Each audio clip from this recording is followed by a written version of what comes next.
Pam Bondi says that when she stated the client list was on her desk, it's sitting on my desk right now, she was actually just referring to one big file. Even though when she was actually asked, she clarified that she was reviewing the list as well as other files. I was asked a question about the client list, and my response was, it's sitting on my desk to be reviewed, meaning the file along with the JFK, MLK files. But now there is no list, and the thousands of videos of Mr. Jeffrey were just videos that he downloaded. Tens of thousands of illegal videos that she states were just downloads. But he was serving a prison sentence for sex trafficking and sex trafficking conspiracy. If he had downloaded thousands of these illegal videos, why was that not included in his charges? Were they just sitting on a desk somewhere to charge him after the case? There are many things that don't make sense about this, and I'm sure I don't need to tell you guys, but why would the Trump administration go so hard about saying they had a client list and then act blindsided at the fact that they might have to actually release it? They were going to expose Epstein with no understanding that if they expose Epstein,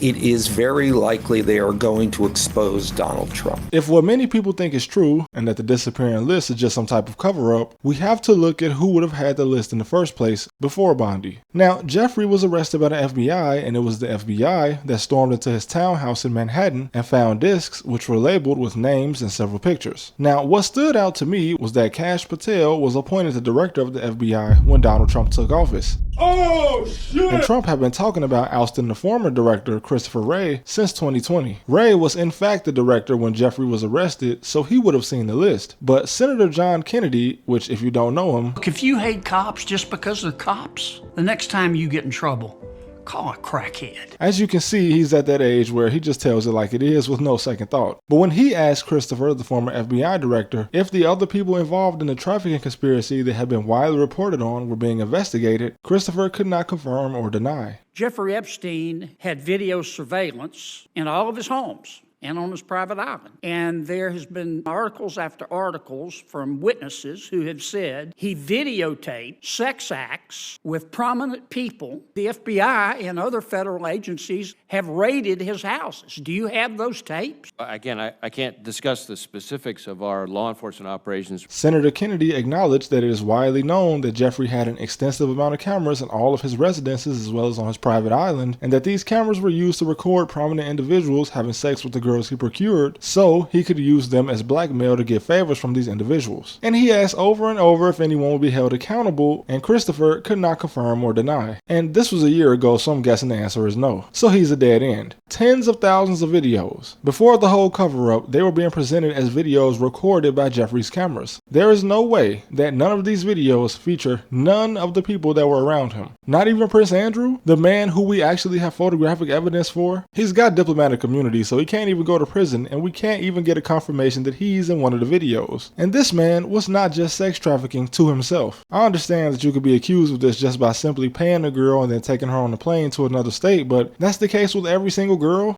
Donald Trump and Jeffrey have known each other for over 20 years. Here's Trump letting this man near his own children. And not to mention, Jeffrey himself said that he was Trump's closest friend for a decade, and he even showed off pictures that he had in his own possession of Donald Trump with topless women. Now, those last two quotes come from an interview of Jeffrey by a man named Michael Wolff, the author of a book called Fire and Fury, which heavily criticizes Donald Trump and his family. And many quotes in this book, aside from the interview, come from Steve Bannon, a guy who Donald Trump himself appointed as chief executive of his first presidential campaign. And once Trump won the 2016 election, he appointed Bannon as his chief strategist and counselor. Now, this is a guy who at one point was very loyal to Donald Trump. So loyal that he was banned from Facebook, YouTube, and Twitter after calling for those who opposed Trump to be beheaded and have their heads posted on spikes outside of the White House. And he stated that during Trump's first presidential campaign that he had gotten rid of hundreds of women for Trump, possibly referring to hundreds of women that would have filed some kind of civil lawsuit involving sexual harassment or something like that. And there was sort of a brain rot radio show way back in the day before TikTok called The Howard Stern Show. And my goodness, just take a listen to some of this. What is the schoolgirl outfit? Is Donald into underage girls or something? I don't know. You know about sexual predators and things like that. Right. I mean, you are one. All right. The funniest is that I'll go backstage before a show, and I'm allowed to go in because I'm the owner of the pageant, and therefore I'm inspecting it. The dress. Is everyone okay? You know, they're standing there with no clothes.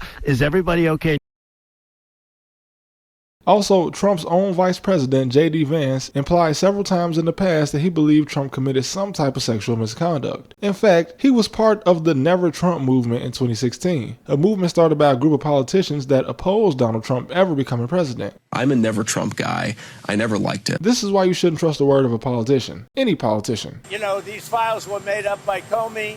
They were made up by Obama. Because soon as he got offered a job, he forgot all about this. Moving on, Sarah Ransom. She is identified as one of the Jane Does, Jane Doe 43 to be exact, in Jeffrey's case. And she's seen here on the private island. Now, she made a pretty big statement, which she took back in a way that made no sense. Now, it is proven that she was one of the women procured by these two. This is not really disputed. She actually even filed a lawsuit against him and settled out of court. But she said that there are videos that could be used as evidence to implicate Bill Clinton, Donald Trump, Prince Andrew, and Richard Branson in this whole conspiracy. But then she said that she made it all up to make Jeffrey believe that she had evidence that would eventually come out if he were to somehow cause harm to come to her. And she stated in the past that he had threatened her. But how would saying something that's not true make someone believe that you had evidence? You get what I'm saying? She says she made something up to convince him that she had evidence of something she says isn't even true. So I'm assuming that she may have been threatened by someone else, in fact. The only person confirmed to have been a client that she mentioned is ironically the one guy that was photographed with an underage girl who has long since come out with her own statements. So Andrew was the only one acquiring this service. The woman in this picture, Virginia, even stated that she has serviced many important people, including Prince Andrew, politicians, foreign presidents, world leaders, and a prominent prime minister. These are her words.